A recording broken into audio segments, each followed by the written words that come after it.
They thought I'd just say yes. They thought I'd stay silent. But when I finally spoke up, the whole family froze. Want to know what I said? It was one of those rare golden Sunday afternoons that seemed to come as a reward for surviving a long week. The sun was streaming through the kitchen window, painting everything in a soft, honeyed light. I had just brewed myself a fresh cup of chamomile tea, the kind that promises to soothe your soul, and I was finally settling into my favorite armchair with a good book. You know the feeling, when the house is quiet, the chores are done, and for a brief, shining moment, the world feels perfectly in order. I even had my feet up, slippers on, and the dog curled at my side, snoring softly. Pure bliss, but as any seasoned mother knows, peace in a family home is a fragile thing. It can be shattered in an instant, and on that particular Sunday, it was my son who did the shattering. The front door flew open with a bang, and in he came, all 6 feet of him, grinning like he'd just won the lottery. I could tell right away he had that look. You know the one. The look that says, I'm about to ask you for something big, and I'm hoping you'll say yes before you realize what you're agreeing to.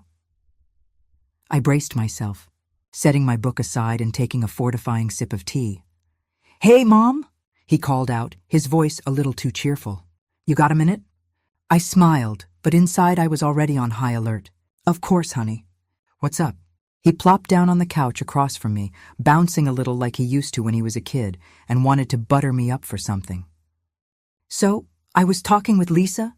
That's his wife. Lovely girl, but with a family that could fill a small stadium. And we were thinking, it's really great that your house is so big. I nodded, a little wary. Yes, my house is big. After all, I'd spent years working, saving, and dreaming of a place where the grandkids could visit, where holidays would be full of laughter and love. But I'd also come to cherish the quiet, the space, the freedom to walk around in my robe at noon if I felt like it. I had earned this peace. He continued, So, Lisa's parents are having some trouble with their place, and her sister, well, you know she's got the kids, and it's been tough since the divorce. We thought, since you have all this room, maybe they could stay here for a while. Lisa's parents could take the second floor, and her sister and the kids could have the first. We're a family, Mom. It's your duty to take them in without saying anything. I nearly dropped my teacup. Did I just get promoted to hotel manager without so much as an interview? I looked at him, searching his face for any sign that this was a joke. But no. He was dead serious, looking at me with those big, hopeful eyes that used to get him out of trouble when he was 5. Only now, he was a grown man, and the trouble he was bringing was a whole lot bigger. I took a deep breath, trying to process what he'd just said. My mind raced. Lisa's parents, nice enough people, but set in their ways, and not exactly the quietest house guests. Her sister, bless her heart, was going through a rough patch, but her kids were a whirlwind of energy and noise. I could already picture my peaceful home transformed into a circus, with me as the reluctant ringmaster. Wait a minute, I said, trying to keep my voice steady. You want your in-laws, your sister-in-law, and her kids to move in? All at once? He nodded, as if he'd just asked me to water the plants while he was on vacation. Yeah, Mom, it'll be great. We'll all be together, and you won't have to worry about being lonely. Lonely? I almost laughed. I'd spent years dreaming of a little solitude, of having a space that was truly mine. Now apparently, my reward for a lifetime of mothering was to become the caretaker for a whole new set of relatives. I glanced around my living room, suddenly seeing it through new eyes. The quiet corners, the carefully chosen decor, the little touches that made it feel like home. Would all of that be swept away in a tide of suitcases, toys, and other people's routines? I tried to imagine the logistics. Would I need to cook for everyone? Would I have to referee arguments over the TV remote or mediate bedtime battles between the kids? Would I ever get to read my book in peace again? The thought was enough to make me want to run away to a cabin in the woods, but my son just sat there smiling, completely oblivious to the storm of emotions swirling inside me. It's your duty, Mom, he said again, as if that settled everything. Family sticks together. I looked at him, my heart aching with love and frustration. I had always tried to be there for my family, to open my home and my heart when they needed me. But this was something else entirely. Was it really my duty to give up my hard-earned peace for the sake of everyone else's comfort? Was I being selfish for wanting a little space of my own?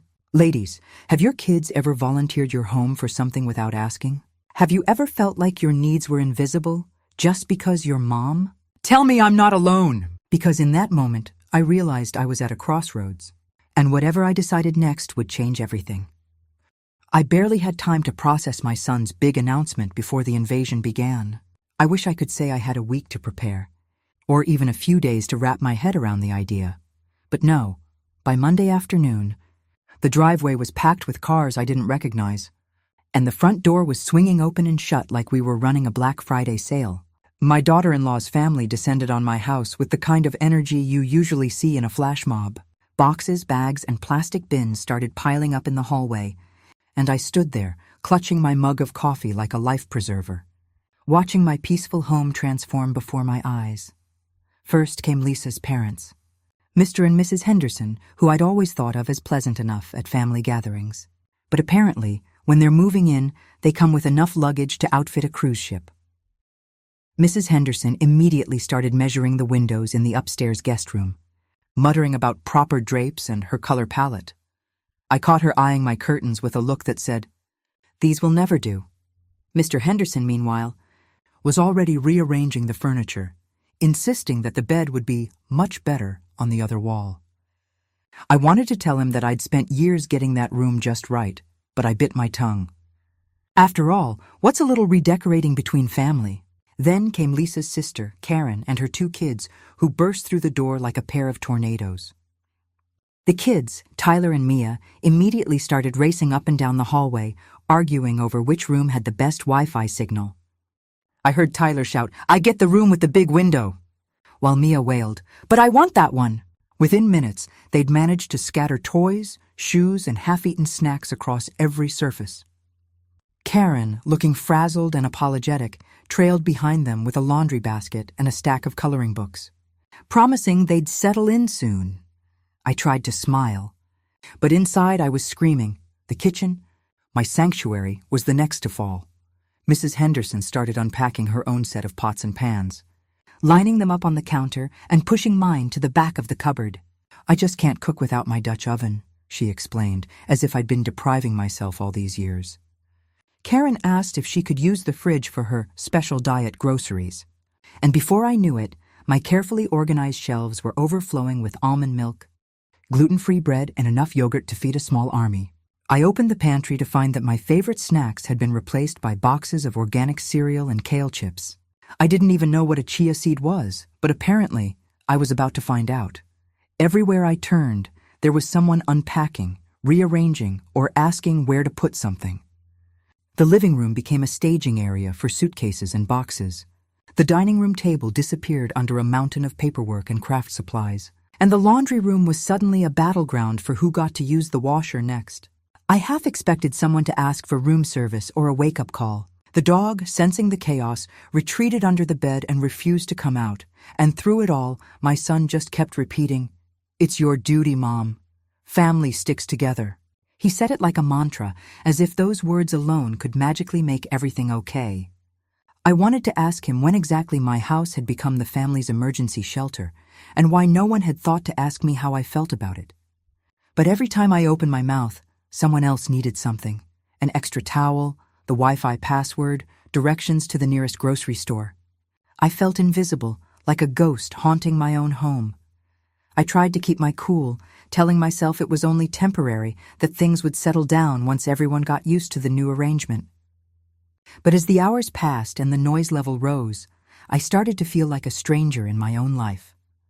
My quiet sanctuary had turned into Grand Central Station, and I was the only one without a ticket out. That night, after everyone had finally gone to bed, I wandered through the house, taking in the mess and the noise that still seemed to linger in the air. I stood in the kitchen, staring at the unfamiliar pots and pans, and wondered if I'd ever get my home back. I thought about all the years I'd spent making this house a place of comfort and peace, a place where I could finally relax and enjoy the fruits of my labor. Now it felt like I was living in someone else's dream, not my own. Duty? I raised my son, not the entire extended family. I love my family, truly, but there's a difference between being supportive and being taken for granted. Have you ever felt like your needs didn't matter just because you're mom? Like your home, your time, your very self were just resources for everyone else to use? It's enough to make you want to run away to a tiny cabin in the woods, where the only noise is the sound of the wind in the trees. As I finally crawled into bed, exhausted and overwhelmed, I realized something had to change. I couldn't keep pretending everything was fine while my life was being turned upside down. I needed to find my voice, to remind everyone, including myself, that I mattered too. But how? That was the question that kept me awake long into the night as the house settled around me, full of people who seemed to have forgotten whose home it really was. That night, I lay in bed, staring at the ceiling, listening to the muffled sounds of chaos drifting up from downstairs. The thud of little feet running down the hallway, the clatter of pots and pans in the kitchen, the low hum of voices arguing over what to watch on TV. It all blended together into a restless symphony that made sleep impossible. I thought about all the years I'd worked to make my home a peaceful place, a sanctuary where I could finally breathe and just be myself. I remembered the long days and late nights, the sacrifices and the dreams, the way I'd carefully chosen every piece of furniture, every color on the wall, to create a space that felt like me. Was I really ready to give all that up, just because my son said so? I tossed and turned, my mind racing with questions and doubts. Was I being selfish for wanting my own space? Was it wrong to want a little peace and quiet after a lifetime of putting everyone else first? Or was it finally time to stand up for myself, to remind my family that I was more than just mom, that I was a person with needs and boundaries too? The more I thought about it, the more I realized that something had to change. I couldn't keep pretending everything was fine while my home was being overrun and my voice was being drowned out. By the time the sun started to rise, I'd made up my mind. I was done being the silent martyr, the invisible caretaker who just went along with whatever everyone else wanted. It was time for a showdown. So I got up, made myself a strong cup of coffee, and started planning my next move. If there's one thing I've learned over the years, it's that when Mom calls a family meeting, you know it's serious. After breakfast, I marched into the living room and announced, "Family meeting. Everyone, please come in here." The room fell silent. One by one, they trickled in. My son, looking a little nervous. Lisa, clutching her coffee like a shield. Her parents, whispering to each other. Karen, with the kids trailing behind her, still bickering over the Wi-Fi. They all sat down, glancing at each other, probably expecting me to hand out cookies or offer to make lunch. But not this time.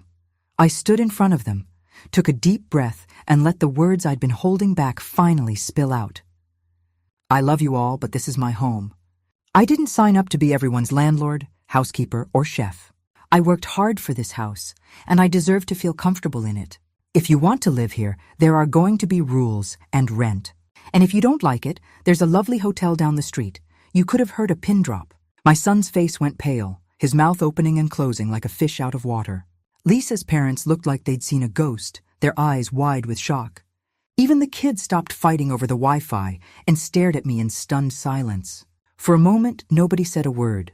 The only sound was the ticking of the old clock on the mantel, counting down the seconds until someone finally broke the silence. My son was the first to speak, his voice barely above a whisper. "Mom, are you serious?" I nodded, my heart pounding in my chest. "Dead serious. I love having family around, but I can't do this alone. If you want to stay, everyone needs to pitch in, financially and with chores. And there will be quiet hours, and everyone will respect each other's space. This isn't a free-for-all, and it's not a hotel. It's my home." Lisa's mother started to protest, but I held up a hand. "I know you're all going through tough times, and I want to help. But I can't help anyone if I'm running myself ragged and losing my peace of mind. I need you all to understand that." Karen looked embarrassed, glancing down at her hands. The kids shuffled their feet, clearly sensing the gravity of the moment. Even Mr. Henderson, who'd been so eager to rearrange my furniture, seemed to shrink a little in his seat. I pressed on, my voice steady. "Here's how it's going to work. If you want to stay, we'll set up a fair rent for each family. We'll make a chore chart so everyone helps out. And there will be boundaries. No more taking over the kitchen, no more late-night noise, and no more treating this place like a hotel. If that doesn't work for you, I understand. But you'll need to find somewhere else to stay. The silence stretched on, heavy and uncomfortable. I could see the wheels turning in everyone's heads, the realization sinking in that things were about to change. My son looked at me, a mixture of guilt and admiration in his eyes. "I'm sorry, Mom," he said quietly. "I didn't realize how much we were asking of you." I softened a little, reaching out to squeeze his hand. "I know you meant well, but I need you to see me, not just as your mom, but as a person who deserves respect and consideration too." Slowly the others nodded, murmuring apologies and promises to do better. The kids even offered to help with the dishes, which nearly made me laugh. It wasn't easy, and I knew there would be bumps along the way, but for the first time since the invasion began, I felt a sense of hope. I'd found my voice, and my family had finally heard me. As the meeting ended and everyone drifted off to start their day, I sat down in my favorite chair, feeling lighter than I had in weeks. My home was still full, but for the first time it felt like mine again. And I knew no matter what happened next, I'd never let myself be invisible again. The morning after the family meeting, the house felt different. It was as if the air itself had shifted, lighter somehow, and full of possibility.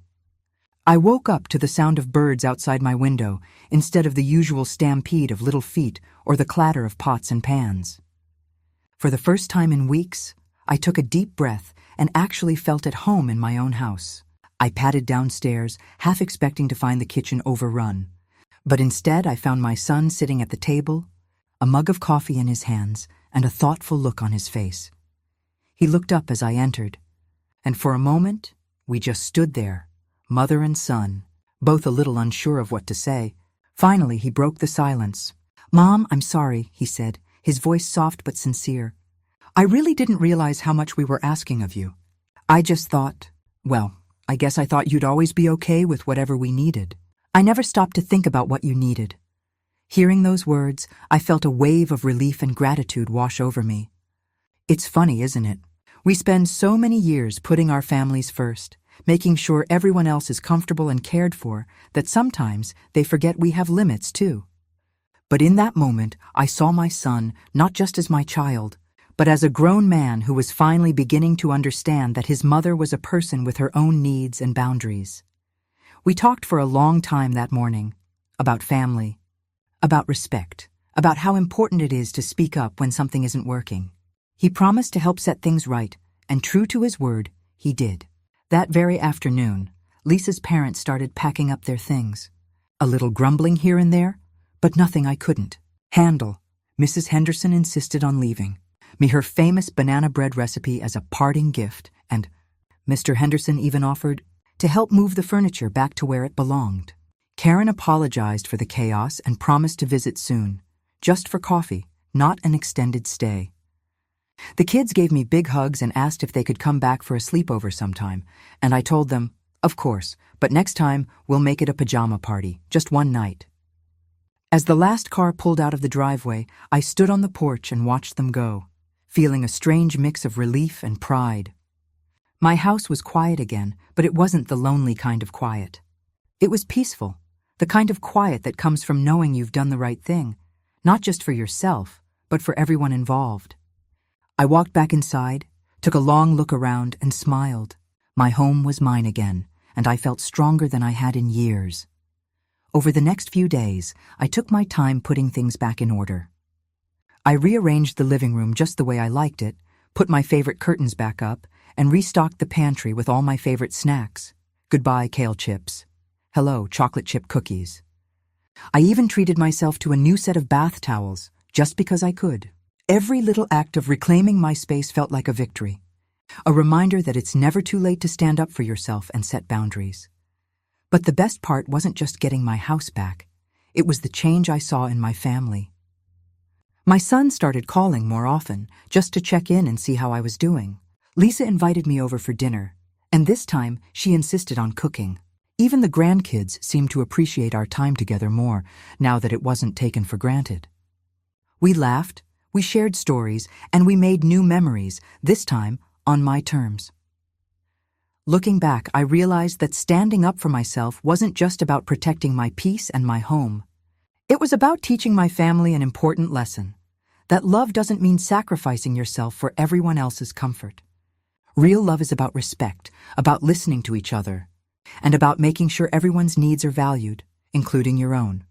So, ladies, if you ever find yourself in a similar situation, if your home starts to feel less like a sanctuary and more like a train station, don't be afraid to lay down the law. It's not selfish to set boundaries. It's necessary. You've earned your peace, your comfort, and your right to say enough. And trust me, your family will be better for it in the long run. Now, I'd love to hear from you. Have you ever had to lay down the law in your own home? How did it go? Did your family understand? Or did it take a little tough love to get the message across? Share your stories in the comments. I'd love to hear them. And if you enjoyed this story, don't forget to subscribe for more real-life tales, a few laughs, and a little wisdom from one mom to another.